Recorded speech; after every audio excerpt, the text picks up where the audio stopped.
இந்திய திருநாட்டின் 78வது சுதந்திர தினமானது துவாக்குடி ஐயம்பட்டியில் உள்ள புனிதவளனார் பள்ளியில் மக்கள் நல்வாழ்வு சமூக பாதுகாப்பு அமைப்பின் சார்பில் இலவச சீருடைகள் மற்றும் நலத்திட்ட உதவிகள் வழங்கி வெகுவிமர்சையாக கொண்டாடப்பட்டது. திருச்சி மாவட்டம் துவாக்குடி அருகே உள்ள ஐயம்பட்டியில் உள்ள புனிதவளனார் பள்ளியில் சுதந்திர தின விழா கொண்டாடப்பட்டது. பள்ளி தலைமையாசிரியர் குளோரியா தலைமையில் நடைபெற்ற சுதந்திர தின நிகழ்வுக்கு மக்கள் நல்வாழ்வு சமூக பாதுகாப்பு அமைப்பின் நிறுவனர் ராஜேஷ், பொதுச் செயலாளர் ஆதிலட்சுமி ஆகியோர் முன்னிலை வகித்தனர்.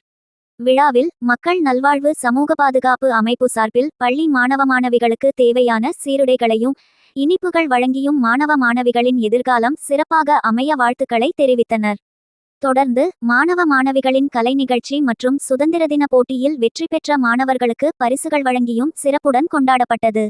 இந்த விழாவில் ஊராட்சி மன்ற தலைவர் சின்னம்மா தேவராஜ், ஒன்றிய கவுன்சிலர் பழனியப்பன், 2வது வார்டு கவுன்சிலர் ராஜ்குமார், வழக்கறிஞர் கார்த்திகேயன், மக்கள் நல்வாழ்வு சமூக பாதுகாப்பு அமைப்பின் மாநில ஆலோசகர் ராமன், மாநில மகளிரணி ஆலோசகர் சுமதி, மாநில இளைஞரணி ஒருங்கிணைப்பாளர் ஜான், திருச்சி மாவட்ட ஆலோசகர் சிவஞான பிரகாசம், திருச்சி மாவட்ட மகளிரணி தலைவர் ஜெயராணி, திருச்சி மாவட்ட துணைத் தலைவர் பானுமதி, மாவட்ட செயலாளர் திலகவதி, மகளிரணி செயலாளர் ரேவதி, மகளிரணி துணைத் தலைவர் காந்திமதி, மகளிரணி ஒருங்கிணைப்பாளர் பழனியம்மாள், மாநில இளைஞரணி தலைவர் ஹரிஷ், மாநில துணைத் தலைவர் தமிழ் இலக்கியா, மாநில மகளிரணி செயலாளர் இந்து, செங்கல்பட்டு மாவட்ட துணைத் தலைவர் பிரியங்கா, செங்கல்பட்டு மாவட்ட மகளிரணி தலைவர் தஸ்லீன், விடிவெள்ளி அமைப்பு ஜோன்ஸ்மேரி மற்றும் பள்ளி மாணவர்களின் பெற்றோர்கள் மற்றும் ஆசிரியர்கள் திரளாக கலந்து கொண்டு விழாவை சிறப்பித்தனர்.